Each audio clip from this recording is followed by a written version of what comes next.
9. Mai 2022, Benedikt ist hier von Trelino. Und Trelino, ja, das ist die aufstrebendste Marke im Bereich Klos, sage ich mal, für Camper. Denn Benedikt hat gesagt, hey, ich sag mal Trenntoiletten, das ist zwar schon ganz gut, aber das geht noch viel, viel besser und hat sich, ich sag mal, auf die Fahne gesetzt, solche Klos zu entwickeln. Ich grüße dich, Benedikt. Hi, grüß dich, Sven. Sag mal, wie alt bist du? Ich bin 33. 33, ja. Ich habe immer mehr Leute, die 33 sind. Ich kriege schon richtig Angst, weil ich ja jetzt 54 bin, ja. Da zählen wir komplett zum alten Eisen, aber du hast schon viel hinter dir. Du bist quasi handwerklich sehr begabt, kommst vom Land? Ja, ganz genau. Ja. Oh, ungefähr? Zwischen Köln und Aachen, aus der Eifel oben. Ja. Und bin im Grunde immer mit dem Handwerk aufgewachsen. Ja, bist aber, ich sag mal, unternehmerisch tätig, hast Unternehmensberatung gemacht, anschließend. Ganz am Anfang, was hast du gemacht? Mal Bauingenieurwesen studiert. Fertig? Fertig studiert. Hast einen LKW-Führerschein, Bagger? Auch das, ja. Bagger braucht man auf dem Land eher nicht, aber LKW-Führerschein, Kranführerschein. Wann war das erste Mal, wann du ein Kraftfahrzeug gefahren hast? Mit wie vielen Jahren? Wir waren einer der Jahrgänge, die mit 17 zum allerersten Mal fahren. So inoffiziell. Ach so, inoffiziell. Das müsste so mit 16 etwa gewesen sein. Ein alter Opel Kadett, der von den Eltern von einem Freund freigegeben wurde. Ja. Traktor, irgendwas auch vorher? Auch das, aber weniger. So, ich zeig's mal gerade. Deine Größe?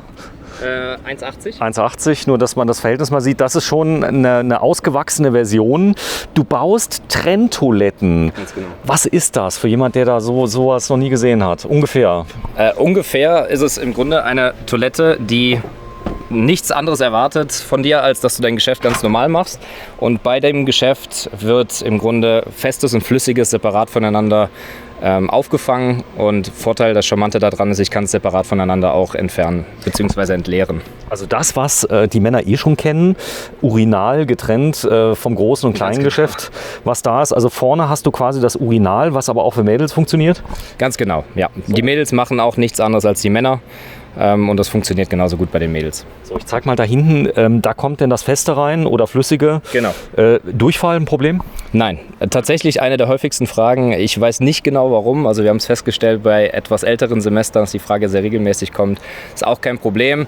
Aufgabe oder Kernaufgabe bei Trenntoiletten ist, dass ich die Feststoffe immer abtrocknen möchte. Trockene Scheiße, Entschuldigung, stinkt nicht. Und das ist auch eine neue Erfahrung, also für mich. Du sagst, Kot, der trocken ist, also ich kenne das von meinen Hunden, wenn die mal auf Steine machen, am Anfang riecht es ein bisschen, aber wenn die mal getrocknet ist, riechst du gar nichts. Ganz genau so ist es. Also wenn jetzt hier, wir haben jetzt 20, 25 Grad in der Sonne, wenn man, egal bei welchem Tier, auf die Straße macht oder auch bei Menschen, dann sind die Feststoffe relativ schnell trocken auf der Außenseite und ich kann sie im Grunde mit den Fingern anfassen und könnte es auch wegwerfen.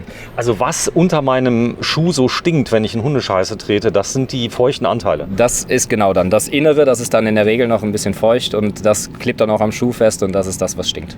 So, ich zeig's mal gerade. Also, jetzt ist das so, du hast mir erzählt, dass Trenntoiletten so eine richtige, ich sag mal, Metamorphose miterlebt haben in der Wahrnehmung. Ja. Du warst auf dem Caravansalon schon seit wann? Wir waren 2020 das allererste Mal, als der Messe Düsseldorf die Aussteller weggelaufen sind, haben wir gesagt, das ist eine super Gelegenheit für uns, um uns da als neue Marke zu präsentieren. Pandemiebedingt, oder? Pandemiebedingt, ja, ganz genau. Weil jetzt mittlerweile ist es ja schon schwierig, überhaupt einen Platz zu kriegen, oder? So ist es, ja. Wir sind jetzt super froh, dass wir jetzt einen Fuß in der Tür haben und auch nächstes Jahr wieder ausstellen dürfen. So, da warst du da und dann gab es viele Vorurteile über Trenntoiletten. Hauptvorurteil war unter anderem, es stinkt. Ganz genau, es stinkt. Und ja, das ist die erste Frage, das muss doch stinken, was von Kunden kommt. Die zweite ist, wie schon erwähnt, das Thema Durchfall. So, beschreib mal, wie das ungefähr aufgebaut ist. Darunter ist ein Tank? Ganz genau, ja. Also wir haben die Trenntoilette an sich einmal so als geschlossenen Körper. Wir haben in dem Falle hier eine Holzbrille. Trenntoiletten gibt es in verschiedenen Varianten. Und hier vorne ist im Grunde das Herzstück des Ganzen. Das ist der Trenneinsatz, der im Grunde so aufgebaut ist, dass ich vorne einen Trichter habe, wo das Flüssige reinkommt und hinten ein Loch, wo das Feste reinfällt. Also wie im Krankenhaus, sage ich mal. Da vorne, ganz genau. Wenn ich so eine Flasche kriege, da mache ich da rein. Aber das Ganze wird aufgefangen. Ist das treffsicher? Das heißt, wenn ich einen harten Strahl habe? Das ist treffsicher, ja. Das kann ich nicht anders sagen. Okay. Okay, das heißt, egal wie hoch der Druck ist, da geht jetzt nichts direkt nach hinten, oder? Nein, das nicht. Das haben wir ausprobiert tatsächlich. Also das machen wir mit dem gesamten Team, nicht nur in der Produktentwicklung, probieren wir solche Sachen aus. Und da kommt nichts wieder hoch, wie man es vielleicht von einem Porta Potty kennt oder von anderen Chemietoiletten als Alternativlösung. So, ich habe mal, muss ich fairerweise sagen, ich gestehe, auf der Autobahn mal in eine Wasserflasche gepinkelt und war ganz erstaunt, wie viel Pinkel da so rauskommt. Das hat man ja normalerweise nicht so im Griff, weil wenn du einfach nur ins Klo pinkelst, dann siehst du es ja nicht, wie viel es ist. Ja. Aber ich habe es geschafft, eine 1,5 Flasche ungefähr zur Hälfte zu füllen. Ist das realistisch? Ambitioniert, aber mit Sicherheit realistisch. Also man sagt so ungefähr 300, 400, 500 Milliliter können da schon mal zusammenkommen. Das hängt sehr stark davon ab. Lange ausgehalten, weil dann bin ich aber auf dem Parkplatz ohne Klo und keine Ahnung, hatte den VW-Bus mit dabei, hatte kein Klo und habe mir dann, ich weiß nicht, ob du die kennst, in Frankreich gibt es so mit so großen, mit einer großen Öffnung. Wie so eine Punica-Flasche. Genau, Punica-Flasche. Ich habe auch schon gehört, dass Spülmittelflaschen auch sehr gut funktionieren. Echt? Ja. Cool. Spülmittel, ich meine Waschmittel, pardon. So, das sind jetzt ungefähr Tankvolumen von dem vorne? Das ist hier die mittlere Variante, also die gibt es noch in größer und in kleiner. Und hier haben wir 5 Liter flüssig und 6 Liter Festvolumen. Wie lange hält das ungefähr, die 5 Liter? Das kommt ganz auf das Reiseverhalten an. Also eine der Hauptzielgruppen sind die Camper. Und dann, wenn ich tagsüber noch im Wohnmobil unterwegs bin und da mein Geschäft mache, dann komme ich damit im schlimmsten Fall 2 bis 3 Tage nur aus. Was mache ich in dem Pipi? Wo darf ich das entsorgen? Urin in Deutschland darf ich es nicht in die Natur kippen. Es ist zwar ein natürlicher Bestandteil des Ganzen. Aber mein Hund darf. Dein Hund darf, ja, aber die Menschen anscheinend nicht. Auch bei Feststoffen ist es sehr stark reglementiert. Das heißt, wir empfehlen unseren Kunden immer den Urin, was ja nur Urin ist, ohne Spülmittel oder ohne Spülwasser und ohne chemische Zusätze, einfach in der öffentlichen Toilette, also am Rasthof oder aber irgendwo an einer Tankstelle zu entleeren. Was mir aufgefallen ist, wenn es so Campingplätze gibt, die keine Toiletten haben, entsorgen die Leute ja mal gerne ihre Chemietoiletten irgendwo und das stinkt richtig. Ja. Das hat Gründe, glaube ich, weil da wird, glaube ich, Urin gemischt mit Wasser und dann passiert was Interessantes. Ganz genau. Also das, was man riecht und das, was man auf Autobahnraststätten riechen kann, dieser beißende Uringeruch, das ist in der Regel das Urinstein. Das heißt, Urin verbindet sich mit dem im Wasser gelösten Kalk und bildet den Urinstein. Oder aber, wenn Urin sehr lange steht, dann kann auch Urinstein entstehen. Das heißt, wenn wir diese beiden Komponenten ausklammern, also das Wasser weglassen und auch die Trenntoilette regelmäßig leeren, dann sind wir da eigentlich auf der sicheren Seite. Gibt es Länder, wo man das als ganz natürlichen Dünger verwenden darf? Bin ich jetzt überfragt. Also man sagt, aus dem Gartenhausbereich sagt man sollte Urin ungefähr im Verhältnis 1:10 vermischen, verdünnen, damit man es als Dünger verwenden kann. Also auf der Wiese, wir haben eine Hundeklappe. So, und auf der Wiese, wo die Hundeklappe Ausgang ist, wächst das Gras 5-mal so schnell. Das ist hochinteressant. Das geht ab wie Schmitz Katze. Ich habe auch gehört, Hunde habt ihr? 3 habe ich, okay. Ja. Und kleine Hunde. Aber das Besondere ist, ich habe gehört, dass Landwirte Jauche verwenden zum Düngen. Ganz genau, ja. Also das ist auch bei uns in der Eifel so. Also man muss immer ein bisschen auf das Wetter achten, dass man es nicht gerade macht, wenn es irgendwie regnet, damit weniger Urin oder generell Gülle ins Grundwasser eintreten kann. Aber ja, prinzipiell ist es einfach Dünger. Aber das ist bei menschlichen Ausscheidungen etwas anders. Jetzt mal eine Frage, wenn ich jetzt Wildcamper bin und ich pinkel an dem Baum, ist das im Wald auch verboten? Ich muss jetzt ja sagen. Ja, ist so. Also, ihr wisst, worauf ich hinaus will. Das ist das, was aus dem Menschen rauskommt. Unverdünnt, ohne Chemie, ohne alles. Und was ich festgestellt habe, Pipi per se riecht nicht. Also riecht ein bisschen, aber nicht so, wie man das kennt von der Raststätte. Ja, also vorausgesetzt ist immer, oder nicht alternativ, aber Urin kann zum Beispiel auch noch stinken in der Spargelzeit, was viele kennen. Oder aber bei der Zugabe von bestimmten oder Einnahme von bestimmten Medikamenten oder wenn ich zu wenig getrunken habe. Genau, dann wird der stark, ja. So, habe ich verstanden, 5 Liter.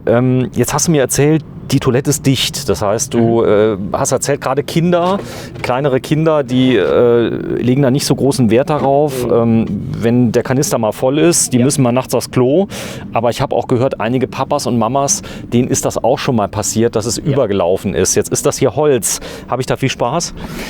Das ist tatsächlich, da scheiden sich die Geister. Also wir ölen oder alles, was Holz ist, wird geölt. Das heißt, da wird nochmal in gewisser Weise das Material nochmal etwas robuster gemacht. Aber ich habe hier im Grunde meine eigene mitgebracht. Ihr habt es vorhin gesehen. Ach, die ist in Benutzung? Die ist in Benutzung, ja, tatsächlich. Die ist noch nicht ausgelaufen. Aber die hat einige Macken schon, weil sie mir schon ein paar Mal runtergefallen ist. Aber ja, man sieht im Fernsehen oder generell online sieht man immer die neuen Produkte, was ich manchmal ein bisschen schade finde. Alter von der? Die ist jetzt von Januar ungefähr. Von Januar. Okay, diesen Jahres. Das heißt, du hast die in Benutzung. Eigentlich auch eine tolle Sache, wenn du, ich sag mal, zum Beispiel jetzt ein Gästehaus hast oder du hast einen Bereich, ich sag mal, 1. Stock und du willst nicht jedes Mal nachts dann irgendwie 5 Kilometer laufen, kannst du auch eine Trenntoilette holen. Die Anwendungsfälle sind wirklich super, super breit gefächert. Also das reicht oder generell überall da, wo ich keinen Anschluss an die Kanalisation habe oder autark sein möchte. Überall da kommt es zum Einsatz. Das heißt, von der Familie mit mehreren Kindern auf Reisen, auf dem Weg zur Oma, bis hin zum Lkw-Fahrer, Camper, Gartenhausbesitzer, Schrebergarten. Also es ist wirklich super, super breit gefächert. Und neuerdings, und das ist jetzt ein Zukunftsthema bei uns, ist auch das Thema Boote und Yachten. Boote und Yachten, ja, großes Thema. Bisher waren das, glaube ich, Festhangtoiletten dort viele, oder? Genau, also kommt so ein bisschen auf die Bootsgröße an. Bei den kleinen Bowridern, also die offenen kleinen Sportboote, da ist es oft so, dass auch wie im Campingbereich mit einem Porta Potty gearbeitet wird. Bei den meisten ist es allerdings so, dass die wirklich nur als Notfalltoilette genutzt werden und das ist ein bisschen schade. Und da haben wir gesagt, das geht mit Trenntoiletten deutlich einfacher. Man hat weniger Reinigungsaufwand und man kann es überall entsorgen. Ja, gerade, also ich habe keine Ahnung vom Schiffsreisen. Ich weiß nur, es gibt unglaublich viel Wasser im Meer. Ja. Das ist so. Wenn du mir kurz mal beschreibst, eine unwarnbaren blaue Öffnung, ist das eine Reinigungsöffnung? Achso, nee, das ist keine Revisionsöffnung. Das ist einfach der zweite Deckel. Das heißt, wenn ich unterwegs bin und möchte meinen Urinkanister entleeren, der ist prinzipiell offen. Wir haben zwar hier einen Membranverschluss. Das ist, kann man sich vorstellen, wie ein Fahrradschlauch, der nach unten hin zuläuft. Der sorgt dafür, dass Feuchtigkeit von oben durch kann, aber dann, wenn ich das Ganze in Benutzung habe und es schwappt ein bisschen, dass nichts raus kann. Okay, wenn der Fahrt. Genau. Und dann kann ich für das Entleeren Transport, den Deckel wechseln und kann den Kanister im Grunde. Also heißt, ich öle das Ding, da kann das Wasser nicht direkt einziehen, dann kann es ja komplett ausspülen. Essig, habe ich gehört, ist ein gutes Mittel der Wahl? Essig, ja, nein. Ich würde auf verdünnte Zitronensäure gehen oder wie sagt man? Essenz? Nein. Essenz, ja, egal. Essig-Essenz und Zitronensäure, doch, ich glaube, das ist es. Ja. Das Ganze kann man verdünnen, damit hat man einen wunderbaren natürlichen Reiniger und damit kann ich im Grunde alles reinigen. Essig ist so, ich habe mir mal so einen Kanister 60%ige Essigsäure besorgt. Das kannst du verdünnen, bis der Arzt kommt, hält glaube ich 100 Jahre. Ja. Und damit kannst du alles reinigen, ganz natürlich. Ist ja auch ein Lebensmittel, Essig. Ja, und so hat man meistens auch im Haushalt, was auf Reisen immer ein sehr großes Thema ist. Also ich möchte mir eigentlich idealerweise kein Equipment zulegen, wo ich dann irgendwo in Norwegen stehe, in Finnland, irgendwo in den ländlichen Regionen und dann ein Problem kriege, irgendwie meine Zusätze oder meine Zubehörteile dann zu beschaffen. Wo ist die Kurbel? Gibt's keine. Gibt's keine. Bei dem Modell gibt es keine Kurbel. Man unterscheidet generell bei den Trenntoiletten in Varianten mit Kurbel und in Varianten ohne Kurbel, das heißt Streutoiletten. Das heißt, dieser Kurbelmechanismus sorgt dafür, dass aus einem großen Klumpen viele kleine werden. Man kann das Ganze unterrühren, damit es schneller trocknet. Bei den Streutoiletten ist es eher so, ich nehme ein Beispiel aus dem Küchenbedarf, aus der Küche, ist eher wie so ein Schichtsalat. Das heißt, man macht unten eine Schicht rein. Sag mal, also wenn man das jetzt öffnet zum Beispiel, was ist da drin? Ist die neu? Da ist jetzt nichts drin. Da kommt normalerweise dann eine Tüte rein. Das können wir jetzt gemeinsam gerne mal machen. Die gibt es nach, diese Behälter? Die Behälter oder die Tüten? Nee, hier, das weiße Ding. Das ist möglich, das nachzukaufen bei dir? Ja, schon, aber das haben wir mal ausgewertet aus unserem System. Fast niemand ist da in der Verlegenheit, irgendwie einen neuen Eimer kaufen. Weil es sieht so aus von der Stärke wie so ein Eisbehälter, aber das ist stärker, oder? Das ist im Grunde ein vergleichbares Produkt. Aktuell, das hier sind noch Eimer aus PP. Wir haben jetzt den Lieferanten gewechselt, sind da sehr stolz drauf, dass wir jetzt auf eine nachhaltige Lösung gehen können, also aus Rezyklat gefertigte Eimer. Aus was? Aus Rezyklat, also recyceltes Plastik, was dann wiederverwertet wird, also wo einmal schon dieser Prozess durchlaufen wurde. Und damit können wir pro Jahr etwa 6 Tonnen Plastik einsparen. Nochmal, du machst jetzt Schichtsalat, zeig mir das mal. Genau, Schichtsalat. Sehr, sehr interessant. Du hast einen Camper dabei, den sieht man auf den Messen? Das auch, auf den kleineren Messen sind wir damit. Das ist so ein Set, wenn es kommt? eigentlich? Genau, also hier habe ich jetzt ein paar Sachen zusammengeworfen. Es gibt ein paar wunderschöne Socken, was sich das Marketing-Team bei uns ausgedacht hat. Da ist ein kleiner Scheißhaufen drauf auf den Socken. Genau, und unser Claim Shit Matters. Cool. Und das gibt es dann schon mal bei Aktionen, wird das mit dabei genommen. So, dann ist dein Duftblocker. Ah, ich verstehe. Du verkaufst also die Lampen und das Öl gibt es auch bei dir? Ganz genau. Wir sehen das ganze Thema sehr unternehmerisch. Und sobald wir in der Situation sind, dass wir nicht mit dem Status quo der Lösung am Markt zufrieden sind, dann machen wir uns auf den Weg und kreieren selber ein Produkt oder versuchen selber ein Produkt auf die Beine zu stellen, was einfach viel besser dann den Anforderungen im Markt entspricht. Jetzt brauchen wir noch eine Tüte. Ja, Tüte. Also hier vorne gibt es einen Duftblocker, das Trilino-Streu mit geruchsbindender Aktivkohle. Spannend. Das ist so fast so das Thema, ich sag mal, Trenntoiletten ist fast so wie das Thema Sterben und Sex. So ein bisschen, man redet nicht drüber, oder? Ich wollte es nicht gesagt haben. Ja, ganz genau so ist es und trotzdem kommt es immer wieder vor. Was, Sex? Auch das. Ich mache ja auch Werbung für einen Bestatter, muss man sagen. Das ist auch ein Thema, was wir so ein bisschen aus der Taufe gehoben haben, weil viele sagen, darüber redet man nicht. Bloß es wird ja täglich gestorben. Ich denke, du bist ja auch in einer sehr nachhaltigen Wirtschaft. Das Geschäft wird ja auch täglich vollrichtet, oder? Ganz genau so ist es, ja.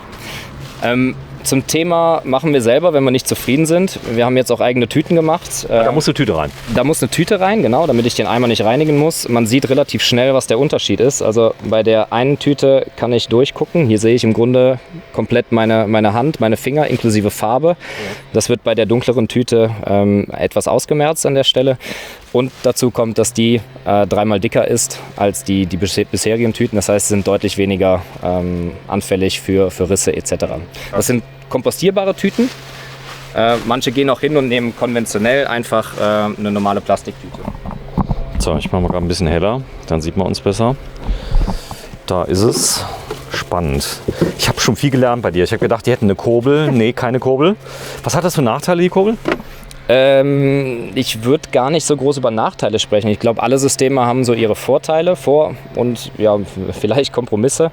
Bei der Kurbel ist es so, dass Feststoffe bestehen zu einem sehr großen Teil, 70% aus Feuchtigkeit, also aus Wasser. Und wenn das verdunstet ist, dann fällt im Grunde das Volumen zusammen. Jeder, der mal irgendwie über eine Kuhwiese gegangen ist, kennt diesen Kuhfladen, der wieder zusammenfällt, der natürlich auch zersetzt ist durch Insekten.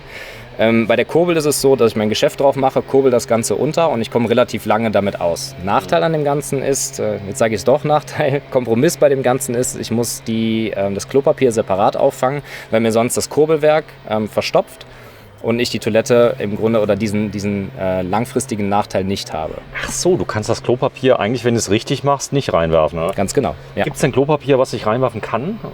In der Kurbeltoilette nicht. Nein, weil die, wenn sich Klopapier zersetzen soll, dann bin ich halt auf diese chemischen Zusätze angewiesen in der Regel oder ist es halt wirklich super, super dünnes Klopapier. Ja. Aber auch das wird ja nicht kleiner im Volumen durch Trocknen. Und das also nochmal, wenn ich eine Kurbeltoilette habe, mache ich normalerweise das Klopapier in einen getrennten Behälter. Ja. Heißt, ist ja auch nicht so lecker, oder?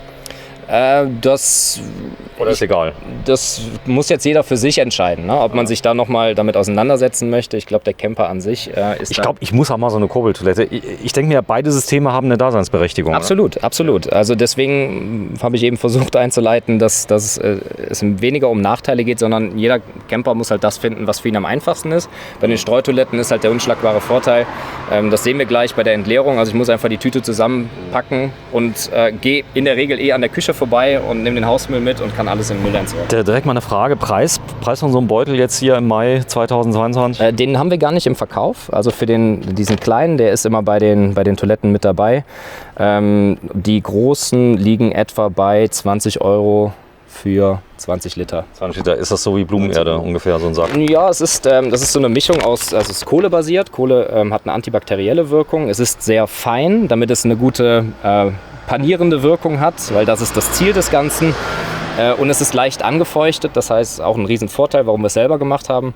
Wenn ich es reingebe oder reinstreue in die Toilette und es ist sehr trocken, dann kann es zwar besser aufsaugen, aber dann zerstaube ich mir oder dann ist im Grunde der ganze innere Teil des Trennansatzes verstaubt und dann habe ich einen sehr hohen Reinigungsaufwand. Boah, das ist ja richtig hier Entwicklung, das ist ja schon Hightech, oder? Ja, Hightech würde ich nicht sagen, es ist einfach eine sehr bewusste Produktentwicklung und sehr anwendungsnah. Also wir probieren tatsächlich alles auch aus, was wir machen und sprechen auch viel mit den Kunden, was wir besser machen können. Cool. Ja, jetzt müsste noch die Trenntoilette dann im All verwendet werden, genau. mit Absaugaktionen. Das heißt, der Duftblocker, Katzenstreu, haben das Leute schon mal probiert, anstelle von dem Duftblocker Katzenstreu zu nehmen. Die Leute versuchen ja Geld zu sparen, wo es nur geht. Ist das billiger?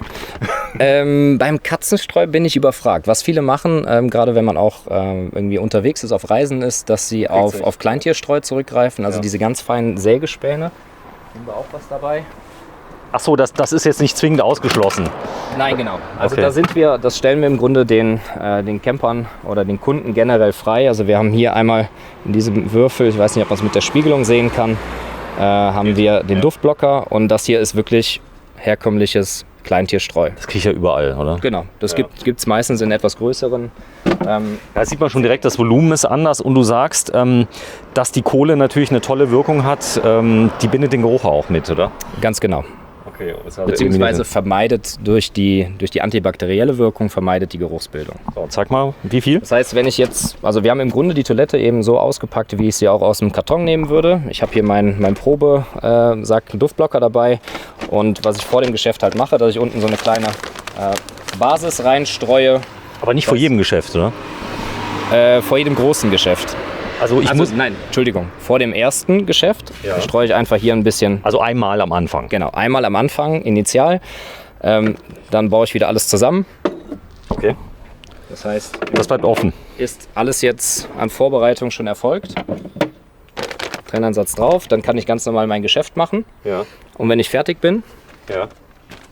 und das Klopapier bei der Streutoilette, wie gesagt, kann ich hinten mit reinwerfen, dann nehme ich eine gut gefüllte Tasse. Ja. Das ist so eine Emaille-Tasse, die hat man meistens dabei oder ist in einem Eimer mit dabei und streue das Ganze im Grunde großzügig ab, sodass alles bedeckt ist. Das hält wie lange?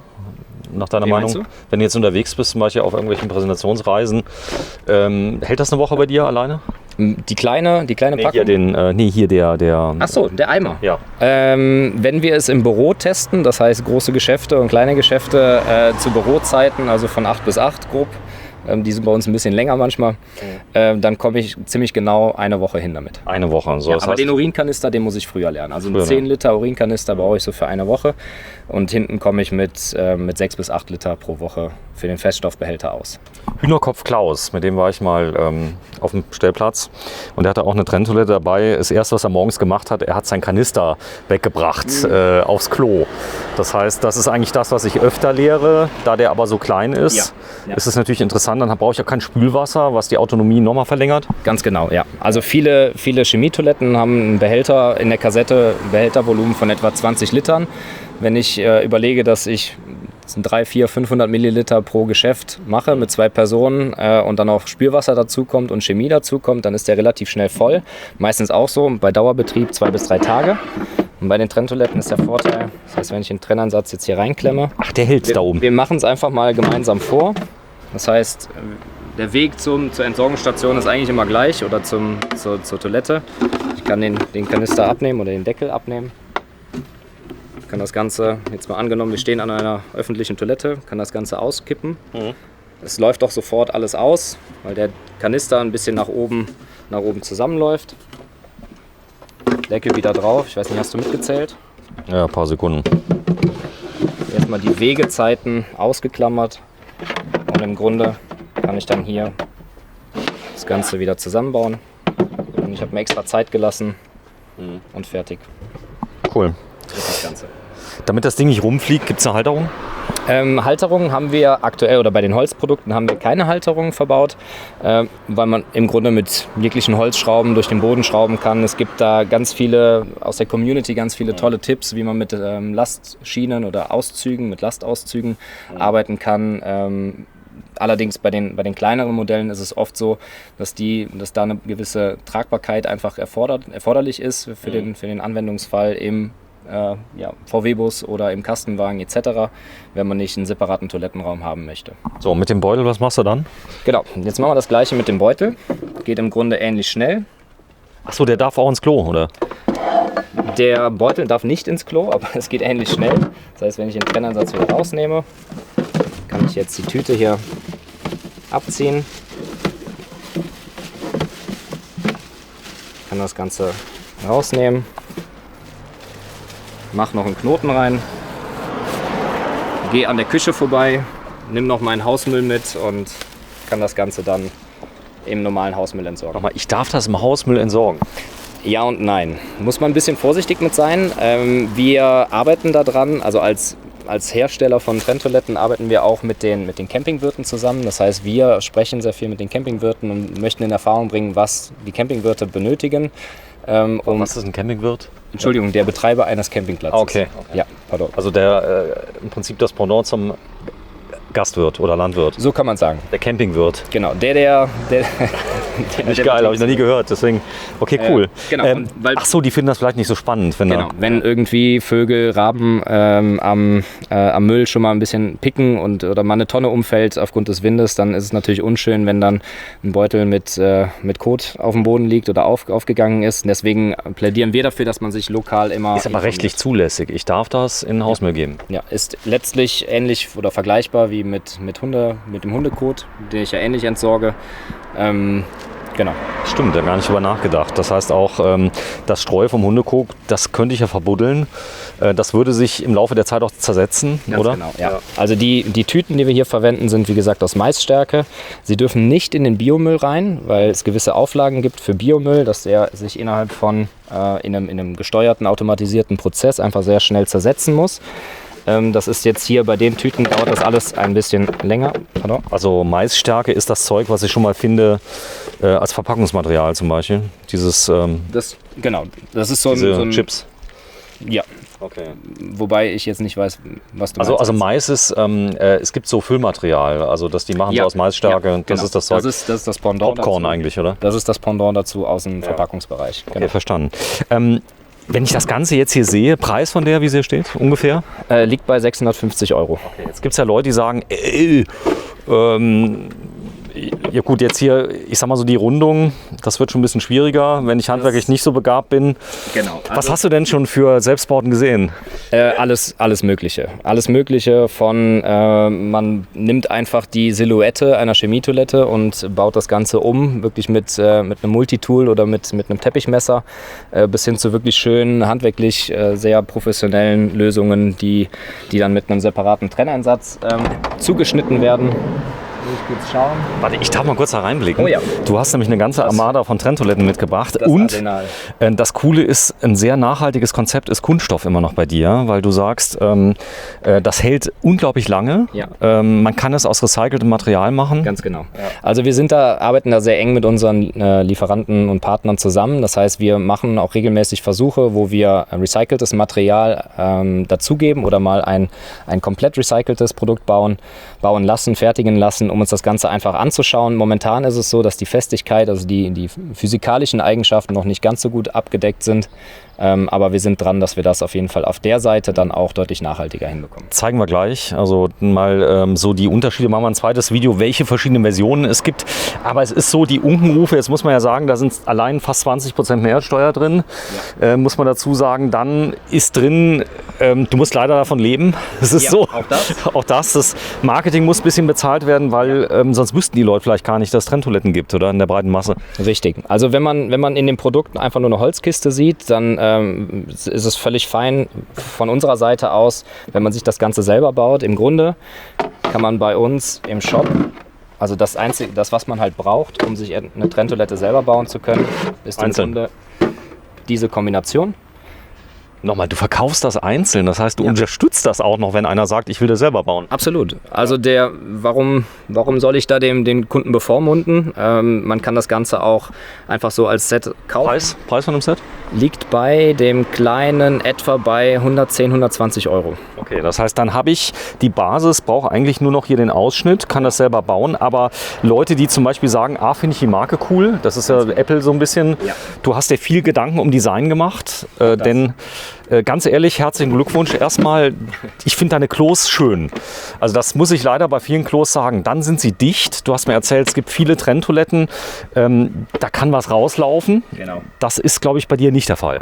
Nein, das ist nicht der Fall, die Toiletten sind komplett verschlossen und ich drehe es gerade mal nach hinten, also ihr seht hier die Macken, die ist wirklich die hält was aus. Die ist 8 Stufen eine Betontreppe runtergefallen, weil der Wind den Rollwagen umgepustet hat. Und wenn man sich hier das Spaltmaß anschaut, das ist wirklich, also wir verstehen uns das an der Stelle eher als Möbelhersteller, weniger als Toilettenhersteller. Das Ganze sieht man auch, wenn man mal drunter schaut.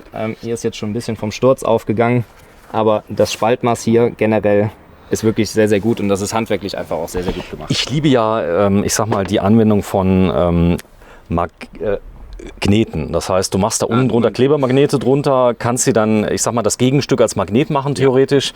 Ja. Das wäre möglich. Also wenn ich sie entnehmen möchte, ich habe zum Beispiel, ich brauche die Trenntoilette nicht immer.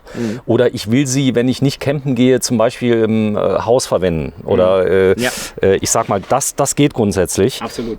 Das haben wir vor allem oft bei den Kunststoff.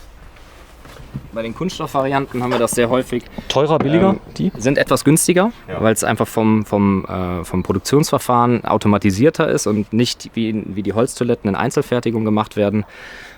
Ist etwas günstiger und da kann ich mit Magneten sehr gut arbeiten, das Ganze verschrauben. Wir haben schon Clipverschlüsse gesehen, sodass man die Toilette im Grunde bewegen kann, dass sie portabel ist. Gerade besonders schön, wenn man irgendwo in Schweden am See sein Geschäft in Ruhe machen möchte. Achso, du kannst sie rausstellen. Okay, genau. Verstehe. Wenn du ganz alleine bist, dann guckt dir höchstens der Elch zu oder was anderes. Dann ist egal. Okay, genau. Verstanden. Und sieht im Grunde ähnlich aus. Und hier habe ich es mal so dargestellt, wie man es auch sehen würde. Das heißt, wenn man hier reinschaut, also man kann auch auf Reisen irgendwie so ein bisschen erdigeres Material nehmen. Ich habe ein Klopapier mal mit reingeworfen. Also schlimmer als diesen Anblick wird es in der Regel nicht. So, das ist jetzt, ist da was drin, so richtiges? Die ist nicht geladen, nein. Die ist nicht geladen, okay. Das machen wir gleich, die einzelnen Typen. Mich würde jetzt nur interessieren, wie man das abhebt. Nee, das machen wir jetzt nicht. Das sagen wir jetzt nicht. Ein bisschen Vorspannung. Guckt euch das Video an, die verschiedenen Trellino Trenntoilettentypen. Aber wenn du die mal gerade nochmal wegnimmst, dann machen wir gerade nochmal hier. Das Design ist ja ein wichtiges Thema. Dann, gut, die Produkthaftung sehe ich jetzt nicht so direkt. Aber man könnte sich ja auch böse verletzen, wenn zum Beispiel das scharfkantig sei oder brechen könnte. Könnte. Ja, könnte. Okay, ich sag mal, ist das Made in Germany? Das ist absolut Made in Germany, das ist sogar Made in Düsseldorf. Wir produzieren fast ausschließlich lokal oder fast alle Teile werden lokal produziert. Das heißt, die Toiletten kommen aus Düsseldorf, die Kunststoffteile aus dem Umkreis von 50 Kilometern. Wir haben ein einziges Teil, das ist ein bisschen ärgerlich, was aus Asien kommt, aber da gehen wir sehr proaktiv mit um und das ist die Membran. Ansonsten ist alles Made in Germany. Teilweise kommen sogar das frühe Stadium der Produktentwicklung oder des Produktionsprozesses, also die Granulate des Kunststoffs, auch aus Deutschland. Muss man aber sagen, dass die Asiaten mit Kunststoff, die können das schon. Also du kriegst da, ich sag mal, was du willst, auch was das Thema Nachhaltigkeit angeht, musst es nur sagen. Also das ist eine Preisfrage, glaube ich, bei den Asiaten. Absolut, ja. Also es ist mit Sicherheit deutlich günstiger in Asien. Wir haben uns das Ganze auch angeschaut, haben uns da beraten lassen, mit Experten gesprochen, die ebenfalls in China oder die in China Produkte beziehen und produzieren lassen. Und wir haben uns ganz bewusst dagegen entschieden. Wir denken, dass eine Firma oder sind davon überzeugt, dass eine Firma einen gewissen lokalen Impact haben sollte und sind da sehr stolz drauf, dass wir das auch bei uns in Nordrhein-Westfalen ganz gut abgedeckt bekommen. So, bevor wir die einzelnen erklären, die ist größer? Genau, wir haben 3 verschiedene Größen. Einmal noch nicht. Achso, okay. Die ist aber größer. Die ist größer. Die ist größer, okay. Das wird er gleich im nächsten Video sehen. Das heißt also, die 3 verschiedenen oder 10 verschiedenen Trenntoilettentypen. Wo geht's denn los, wenn ich jetzt das Budget-Modell haben möchte? Ist das Kunststoff? Das ist Kunststoff, ja. Also die Selbstbausets sind mit 120 € plus minus sind die mit Sicherheit am preisgünstigsten. Ist doch fair, oder? Voll. Ja. Also da haben wir auch noch kein negatives Feedback gehört. Das Schöne bei uns ist, wenn das Feedback ist ja berechtigt. Wenn Leute sagen, 500, 600 Euro ist ihnen zu teuer für eine Toilette, dann sind wir nicht diejenigen, die sagen, nee, muss aber so, sondern wir sagen... Aber trotzdem günstig, wenn du siehst, die Drehtoiletten, was also die, habe ich gesehen, 1500, 1800 Euro, 2000 Euro. Ganz genau. Wer sich mal eine neue Tedford gekauft hat, wird schnell feststellen, dass die Preise eher unten angesiedelt sind, auch für die Holzprodukte. Nein, auch die Trenntoiletten zum Kurbeln habe ich letztes Mal gesehen auf einer Messe. Die lagen über 1000 Euro. Absolut. Ja. Das muss jeder Hersteller für sich da entscheiden. Das ist ja Angebot und Nachfrage. Wir haben ja einen Markt, der sich ja selber reguliert. Das heißt, gab es schon böse Kopien von deinen Toiletten? Ja. Okay. Auch die schaust du dir ja mal an. Das fängt ja an bei den Scharnieren. Das Coolste finde ich aber das Design.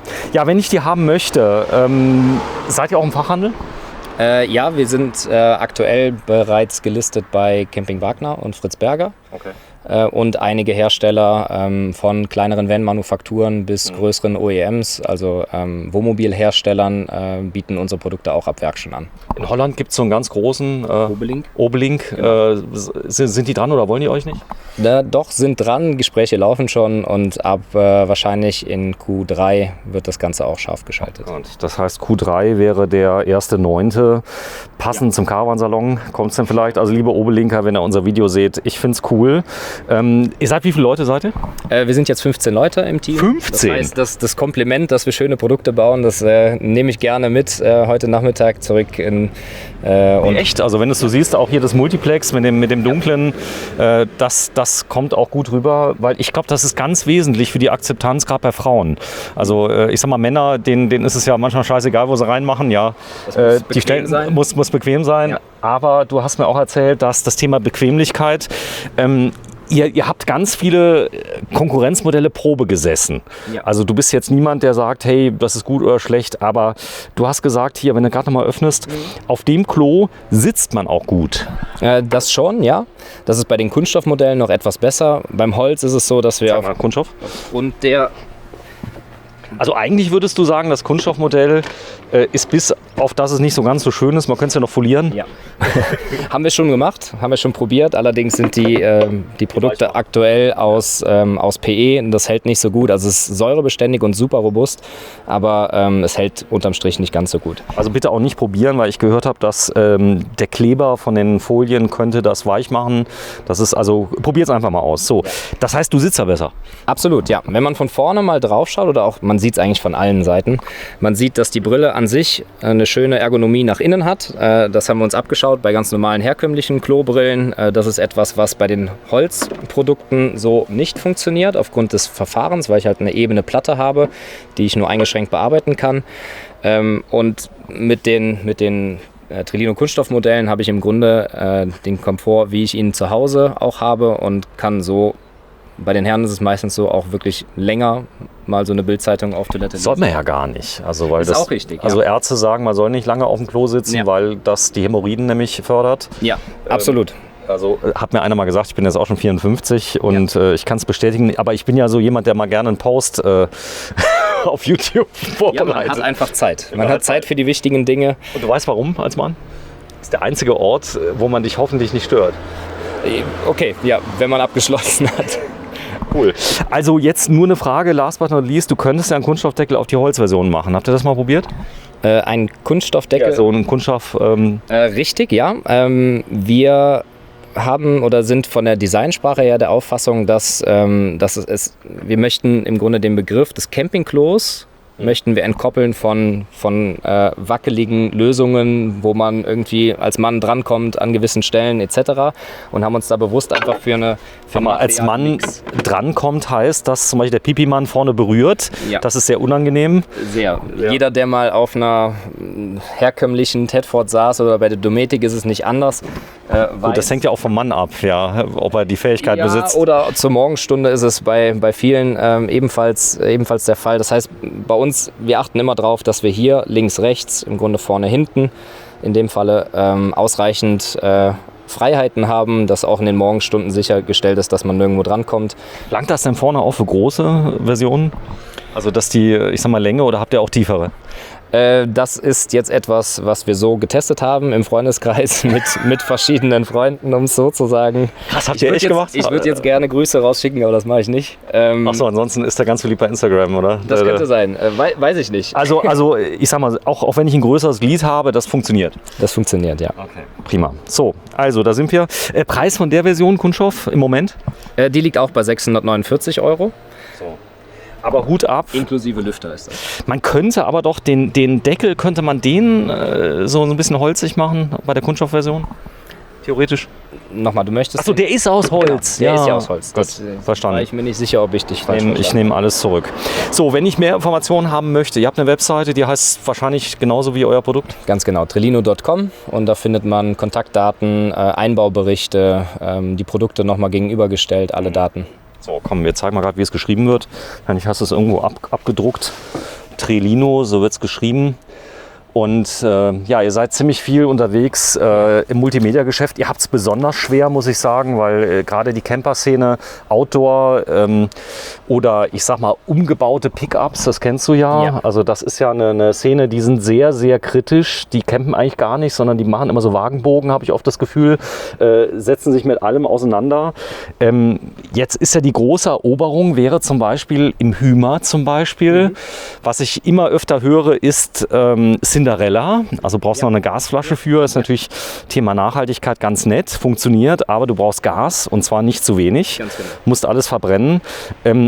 Bist du denn in Gesprächen mit Aufbauherstellern, also dass die sagen, hey, als Alternative Trelino? Absolut. Es gibt Hersteller, da kann man definitiv auch Unterschiede sehen bei den jeweiligen Herstellern, die dann sehr großes Interesse haben. Die großen, also ein Hymer, ist mit Sicherheit über sein Innovation Center sehr interessiert an dem Thema, sich da einfach weiterzubilden und Pilotprojekte zu machen, die dann über Bürstner und wie sie alle heißen, einfach über die Gruppe getragen werden. Allerdings ist es in eine Firma wie Hymer rein zu verkaufen und da irgendwo Produkte bis ans Band zu liefern, ist ein sehr, sehr langer Prozess. Wie viele Leute haben denn schon einen Camper bestellt ohne Toiletten, dass sie sagen, brauche ich nicht, weil ich kriege da eine, weil weglassen kann man ja vielleicht, oder? Sehr schlecht, beziehungsweise bei den Großen gar nicht. Gar nicht, da ist immer eine Toilette drin. Genau, die haben Einkaufsvereinbarungen mit den großen Tedfors und Dometics und da geht es nicht. Deswegen schwenken viele auf die kleineren, eher flexibleren, agileren Unternehmen, die ungefähr Stückzahlen machen zwischen 20 und 50, 60 pro Jahr. Und da haben wir mittlerweile über 50, 60, ich müsste nochmal genau in die Liste reinschauen, wie viele es sind, Partner, mit denen wir da zusammenarbeiten, die wir auch für das Kundenfeedback oder für Feedback einfach zum Einbau dann anzapfen. So, ich kriege ja einen Concorde und einen Morelo noch dieses Jahr und das besondere Argument ist natürlich Gewichtsersparnis. Das heißt also, du fährst ja einen Festtank mit 300 Litern, wenn der schön gefüllt ist, hast du 300 Liter Volumen drin. Ja. Das kann dir hier eigentlich gar nicht passieren. Nein, also gerade also die Produkte sind vom Gesamtgewicht ungefähr gleich. Also jetzt die Chemietoilette im Vergleich zur Trenntoilette, aber dadurch, dass ich das Entleeren einfach viel stärker vereinfache, habe ich nicht das Problem, dass ich 300 Liter damit durch die Gegend fahre. Vielleicht noch last but not least, die große Autonomie alleine, 2 Wochen? Nein, das nicht. Da komme ich kommt sehr stark auf die Nutzung an. Mit 2 Personen, das ist immer so der Standardfall, 2 Personen und wirklich viel, auch im Wohnmobil, dann komme ich etwa so 3 bis 4 Tage dann damit aus. Da steht drauf Kackpulver. Ganz genau, ja. Das ist die alte Bezeichnung noch. Kackpulver ist das Pendant-Produkt, was wir gemeinsam mit der Firma oder von der Firma Goldeimer aus Hamburg beziehen. Das ist eine gemeinnützige GmbH, das heißt, wir versuchen wirklich auch auf sozialer Ebene Unternehmen zu unterstützen. Gemeinsam mit der Firma Goldeimer haben wir jetzt das Kackpulver weiter optimiert und das wird jetzt unter dem Namen Duftblocker mit angeboten. Bei dem Exemplar ist es noch nicht, aber wir sind da sehr, sehr stolz drauf. Das heißt, bei den neuen Modellen wird auch unten in der Ecke dann ein Goldeimer Sticker mit drauf sein, dass wir die Kooperation auch weiter ausbauen wollen. So, sag mal deinen vollen Vor- und Zunamen. Benedikt Franke. Du bist der Chef von Trelino? Ich bin aus dem Gründerteam von Trelino, genau. So, die Designer habt ihr an Bord, sag vielleicht mal einen Vornamen. Die Produktdesignerin ist Jola. Jola, genau. Also Jola, hast du gut gemacht. Ich denke, du bist demnächst in einem runden Gebäude im Silicon Valley tätig und machst andere Produkte. Vielen Dank fürs Einschalten heute. 9. Mai 2022, Benedikt aus Düsseldorf, den weiten Weg ins Saarland gekommen, zu uns ins Sendezentrum von German Television. Ja, und wenn ihr Bock habt, abonniert doch unseren Kanal. Ich habe so Berater, die haben gesagt, ich soll das unbedingt sagen und ich soll es nicht selber sagen, sondern ich soll die anderen jetzt filmen, wie sie sagen, bitte abonniert den Kanal vom Sven. Das heißt, ihr müsst auf die Abo-Taste drücken, bitte sag mal. Liebe Leute, bitte in die Kamera schauen. Bitte auf die Abo-Taste drücken. Der Sven macht da einen ganz fantastischen Job. Ihr findet alles vom Allradcamper bis hin zum großen Liner. Total klasse und wir freuen uns riesig. Grüße vom Team auch, dass wir heute hier sein dürfen. Vielen Dank. Vielen Dank und Grüße an alle von Trelino. Tschüss.